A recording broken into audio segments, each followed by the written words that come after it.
दोस्तों आज की इस वीडियो में हम historiography development in the west का आगे वाला पार्ट क्या देखने वाले हैं। अब historiography development in the west की मैं अगर आगे वाले पार्ट की बात करूं तो बेसिकली अगर यहाँ पे जनरली तो हमारे जो हेगल भाई साहब थे उन्होंने एक थियोरी निकाली। अब उन्होंने थियोरी क्या बोला वो हम लोग देखते हैं। अब इन्होंने ये बोला कि फॉर एन एग्जाम्पल अगर कोई आपके पास है बंदा, अगर उसको आपको कोई चीज समझानी है तो सबसे पहली चीज आपको क्या करना पड़ेगा, आपको जैसे उसको किसी अच्छी चीज के बारे में बताना है तो अच्छी चीज के बताने के लिए आपको साथ ही साथ उस बुरा क्या होता है वो भी बताना पड़ेगा, तभी उसको चीज अच्छी समझेगी।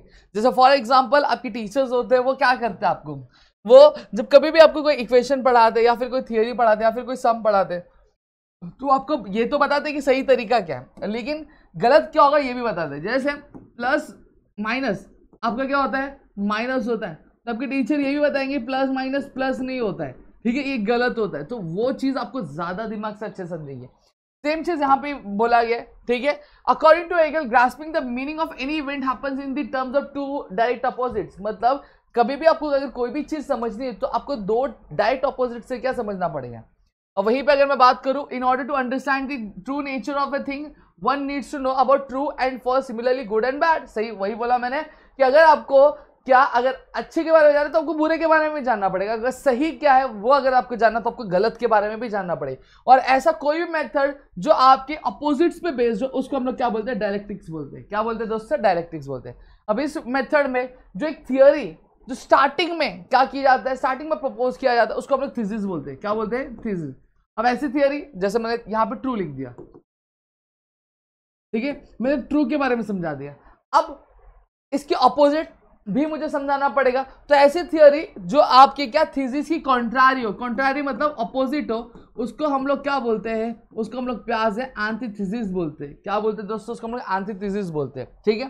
फिर उसके बाद पूरा थीसिस के बारे में समझ लिया हमने, एंटीथीसिस के बारे में समझ लिया। अब समझने के बाद अब उसमें से कुछ पॉइंट्स डिराइव करेंगे और डिराइव करने के बाद हम कुछ पॉइंट्स क्या नोट कर लेते हैं और फिर एक नई थीसिस निकल के आती है और उसको हम लोग क्या बोलते हैं, सिंथेसिस बोलते हैं। और ये क्वेश्चन जो है दोस्तों इसको इंपॉर्टेंट मार्क के करके रख लेना। अब इंपॉर्टेंट में क्यों बोल रहा हूँ, रीजन ये कई बार एग्जामिनेशन में पूछा जा चुका है, इसलिए इसको इंपॉर्टेंट मार्क कर लेना। कुछ पढ़ना मत पढ़ना लेकिन इसको जरूर पढ़ना, नहीं भाई पूरा पढ़ लेना, समझा। फिर चलो अब आगे बढ़ते हैं। अब आगे अगर मैं बात करूं तो अब आते हैं हमारे लियोपोल्ड वॉन रंग के। अब ये जो हमारे लियोपोल्ड वॉन रंग के भाई साहब है इनका तो अलग ही है भाई, इनका तो काम ही अलग है।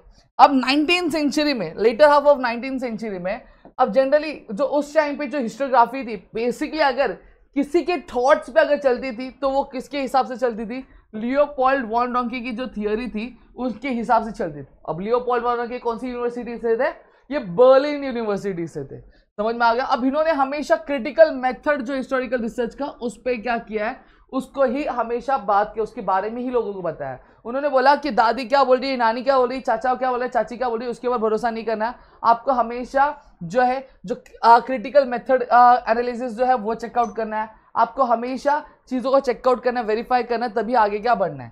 साथ ही साथ उन्होंने क्या किया, उन्होंने जो ये बोला है कि हमें जो इंफॉर्मेशन है हमेशा हमें ओरिजिनल डॉक्यूमेंट में से ही गैदर क्या करनी चाहिए, समझ में आ गया। और साथ ही साथ ये भी बोला है कि जो हिस्टोरिकल इवेंट्स है उसको हमें क्या करना चाहिए। अब हिस्टोरिकल इवेंट्स हम जो ओरिजिनल डॉक्यूमेंट से गैदर करें, अब आपको ये भी चेक कर लेना है अगर हम ओरिजिनल डॉक्यूमेंट में से जो इन्फॉर्मेशन गैदर करें तो क्या वो इन्फॉर्मेशन सच में सही है, कहीं गलत तो नहीं है, ठीक है। तो ये भी आपको क्या चेक कर लेना है, क्लियर हो गया। और साथ ही साथ भैया ये बहुत ज्यादा खिलाफ थे किसकी, imaginative narration of history. What do you mean by imaginative narration of history. अगर इसकी बात करें वो बोलते हैं ना मनगढ़ंत कहानी, मन से बना के कहानी, तो बोलते हैं ये सब नहीं करने का, ये बच्चे करते हैं, समझ में आ गया। अब इन्होंने दो बुक्स पब्लिश की, एक आता है theory and practice of history और दूसरा क्या आता है, the secret of world history. Clear हो गया, चलो आगे बात करते हैं। अब आते हैं हमारे कार्ल मार्क्स। अब ये भाई ये भी एक बहुत इंपॉर्टेंट है और ये भाई साहब भी बहुत इंपॉर्टेंट है, ठीक है। ये भाई साहब की वजह से तो मेरा एक वीडियो खराब हो गया था, क्या बताऊं, स्ट्राइक आ गया था। चलो अब आगे बात करता हूँ। सबसे पहली चीज अगर मैं बात करूँ, later half of 19th century में, लेटर हाफ ऑफ जो 19th सेंचुरी में एक नया स्कूल जो था थॉट का क्या वो निकल के आया था, जो कि आपके किसने लिखा था, वो लिखा था कार्ल मार्क्स ने लिखा था। किसने लिखा था, कार्ल मार्क्स ने। अब इन्होंने क्या बोला कार्ल मार्क्स भाई साहब ने, कार्ल मार्क्स ने ये बोला कि उनके हिसाब से हिस्ट्री कोई इमेजिनेटिव आइडियाज के बारे में नहीं, हिस्ट्री जो है वो लोग कैसे रहते हैं उसके बारे में। मतलब history was not about abstract idea, it was about living of people, कि लोग किस तरह से रहते हैं उसके बारे में आपकी हिस्ट्री है। फिर क्या बोला गया है, अब ह्यूमन रिलेशनशिप्स, अब बड़ा वैसी बात है, अभी देखो आप और मैं हूं, ठीक है, हम दोनों की एक दूसरे से जरूरत है, तभी हम एक दूसरे से क्या है कनेक्टेड। अगर हम दोनों की एक दूसरे से जरूरत नहीं होती तो व्हाट ऑब्वियस बात है, वी वुडंट हैव कनेक्टेड, ठीक है, हम कभी भी एक दूसरे के साथ मिलते नहीं, एक दूसरे के साथ कभी बात नहीं करते। सेम चीज यहाँ पे लिखी गई है कि human relationship are shared by the fundamental needs of the people and the ownership as well as the nature of prevalent means of production, ठीक है, टू मीट दोस नीड्स। अब यहाँ पे अगर बात करूँ तो सोसाइटी में अगर मैं बात करूँ तो अलग अलग स्ट्रैटा होते हैं, अलग अलग सोसाइटी, अलग अलग क्लास होते हैं। अब जो अपर क्लास वाला होता है उसके पास प्रोडक्शन के हर एक मीन्स, हर एक जरिए होते हैं, लेकिन जो लोअर क्लास वाला होता है उसके पास नहीं होते। तो अब जिसके पास पावर है, जिसके पास सोर्सेज है, वो क्या करता है, छोटी क्लास को क्या करता है, हरास करता है, परेशान करता है। और इसी चीज को इन्होंने क्या बोला है, क्लास स्ट्रगल बोला है। क्या बोला इन्होंने, क्लास स्ट्रगल बोला है। जो accessibility of this means of to different strata of the society may not be equal. हमने देखा यहाँ पे अपर क्लास के पास सोर्सेज बहुत ज्यादा थे, लेकिन लोअर क्लासेस के पास थे नहीं, तो जो रिसोर्सेज है वो इक्वली डिस्ट्रीब्यूटेड है, इक्वली डिस्ट्रीब्यूटेड नहीं है। अब according to Marx, Karl Marx के हिसाब से human history is the history of class struggle. जो ह्यूमन हिस्ट्री है वो कौन सी हिस्ट्री है, वो क्लास स्ट्रगल की हिस्ट्री है। as the class that owns the means of production economically exploits the rest of the classes। मैंने वही बोला ना, ये भाई साहब के पास क्या है, ये भाई साहब के पास रिसोर्सेज है, तो ये क्या करता है, ये दूसरे लोगों को बहुत ज्यादा क्या एक्सप्लॉइट क्या करता है। समझ में आ गया। अब इन्होंने एक बुक लिखी जिसका नाम था दास कैपिटल। क्या नाम था, दास कैपिटल। डन। अब आता है हमारा एनालिस्ट स्कूल। भाई ये वीडियो हमारी आखिरी वीडियो होने वाली है, ठीक है, आखिरी वीडियो होने, इसके बाद खत्म चैप्टर। Ton ton ton. देखो अब एनालिस्ट स्कूल की अगर मैं बात करूं तो एनालिस्ट स्कूल भी एक इंपॉर्टेंट क्वेश्चन माना जाता है। देखो यहाँ पे अब 20th सेंचुरी की शुरुआत में ही एक नया हिस्टोग्राफी का मतलब एक नया थॉट जो था हिस्टोग्राफी लिखने का, वो अरोज हुआ। कहाँ पे, आपके फ्रांस में, जिसे हम किस नाम से जानते हैं, जिसे हम एनालिस्ट स्कूल के नाम से जानते हैं, ठीक है। अब एनालिस्ट स्कूल ने क्या दिया, अब हिस्ट्री राइटिंग को एक नया डायरेक्शन दिया कि अब पहले जैसे लोग बोल रहे थे ना कि नहीं हिस्टोग्राफी हमें ऐसे लिखनी चाहिए, हमें हिस्टोग्राफी ऐसे लिखनी चाहिए, अब इन्होंने एक नया थॉट लेकर आ गया। वो बोलते हैं हिस्टोग्राफी ना ऐसे ऐसे लिखो। भाई कैसे लिखो, चलो देखते हैं। अब इन्होंने क्या बोला कि अब तक जो हिस्ट्री थी वो क्या था, पॉलिटिकल इवेंट्स के बारे में लिखा जाता था, राजाओं के बारे में लिखा जाता था, महान महान नेताओं लीडर्स के बारे में लिखा जाता था, पॉलिटिक्स के बारे में लिखा जाता था, डिप्लोमेसी के बारे में लिखा जाता था। लेकिन सिर्फ हिस्ट्री इसके बारे में नहीं है, हिस्ट्री में आपको लिखते टाइम क्या, आपको मौसम के बारे में भी लिखना है। जैसे यहाँ पे बारिश हो रही है, ऐसी बारिश हो, तड़कती उड़कती बारिश हो तो मजा आ जाए, तो बारिश के बारे में भी लिखना है। जो लोकल पीपल्स होते थे वो कैसे रहते थे, कैसे जिंदगी अपनी काटते थे, उसके बारे में है। फिर एग्रीकल्चर के बारे में, ट्रेड के बारे में, टेक्नोलॉजी के बारे में, मीन्स ऑफ कम्युनिकेशन के बारे में, मतलब कम्युनिकेशन कैसे करना है। फिर सोशल डिवीजन, मतलब सोसाइटी के जो अलग अलग क्लास होते हैं उनको क्या प्रॉब्लम्स, उनको क्या बेनिफिट्स होते हैं, इस चीज़ के बारे में भी हिस्ट्री है। और ये जो स्टार्ट किया गया था किसके द्वारा, एक फ्रेंच हिस्टोरियन द्वारा क्या स्टार्ट किया गया था दोस्तों। क्लियर हो गया, चलो नेक्स्ट। आई होप सो इतनी चीज़ें क्लियर है। Now next what we are having feminist histography, ठीक है। फेमिनिस्ट हिस्टोग्राफी का मतलब समझा देता हूँ। देखो हिस्ट्री लिखी गई, अब तक हमने जितनी भी हिस्ट्री पढ़ी वहाँ पे हमने जनरली क्या देखा है, जनरली हमने ये देखा है कि वहाँ पे पुरुषों के बारे में बहुत ज़्यादा बात की जाती थी, स्त्रियों के बारे में बहुत ज़्यादा कम बात की जाती थी। तो स्त्रियों को आ गया गुस्सा, क्या आ गया, गुस्सा। और जब स्त्रियों को गुस्सा आता तो आपको पता ही है, तब वो अपना ही अलग चीज़ें चालू कर देती। तो सेम चीज़ यहाँ पे हुआ कि वहाँ पे क्या हुआ कि अब वुमेन्स ने क्या किया, एक इनिशिएटिव लिया कि हिस्ट्री को वो वापस से क्या करेंगे, स्टडी करेंगे। अब वुमेन्स के पर्सपेक्टिव से, क्या वुमेन्स के पर्सपेक्टिव से वापस से हिस्ट्री को स्टडी करना चालू किया। तो उसी चीज का हम लोग क्या बोलते हैं, फेमिनिस्ट हिस्टोग्राफी क्या बोलते हैं। अब इसमें सबसे बड़ा योगदान किसने दिया, साइमन डी बेवियर ने किया। इन्होंने जो फेमिनिज्म का, जो फेमिनिस्ट हिस्टोग्राफी लिखने का जो फंडामेंटल था, जो बेसिक स्ट्रक्चर था, वो इन्होंने क्या किया था, इस्टेब्लिश करके दिया। और ये क्या थी, एक फ्रेंच थी, ठीक है।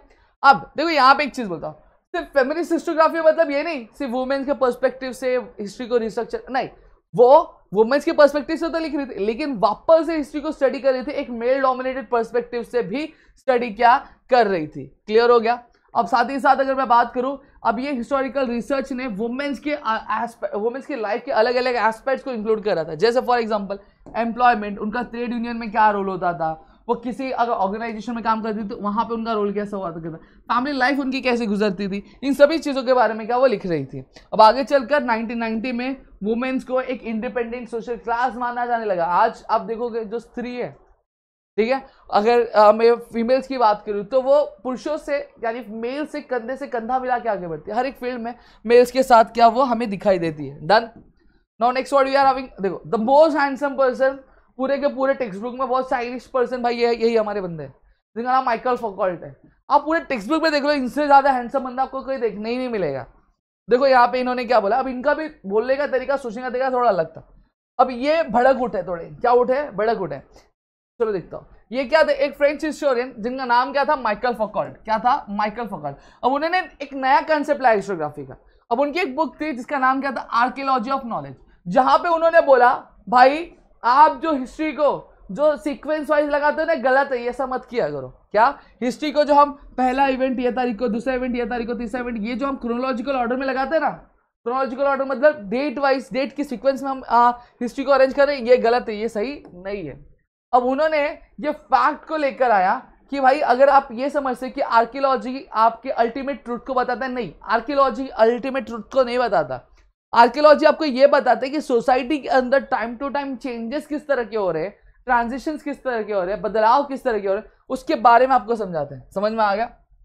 अब साथ ही साथ उन्होंने अपनी मेथड को क्या बोला, द आर्कियोलॉजी ऑफ नॉलेज, उन्होंने अपनी मेथड को बोला। फिर उन्होंने क्या बोला, उन्होंने साथ ही साथ ये भी चीजें बताई कि आप सारी चीजें इंक्लूड करो, लेकिन हिस्ट्री में साथ ही साथ आपको क्या करना है, जो साइकोलॉजिकल डिसऑर्डर्स होते हैं उसके बारे में इंक्लूड करना है, मेडिसिन का जो साइंस उसके बारे में, साइंस है उसके बारे में भी इंक्लूड करना है, फिर जो जेल का एडमिनिस्ट्रेशन किस तरह से हुआ करता था उसके बारे में भी आपको क्या इंक्लूड क्या करना चाहिए।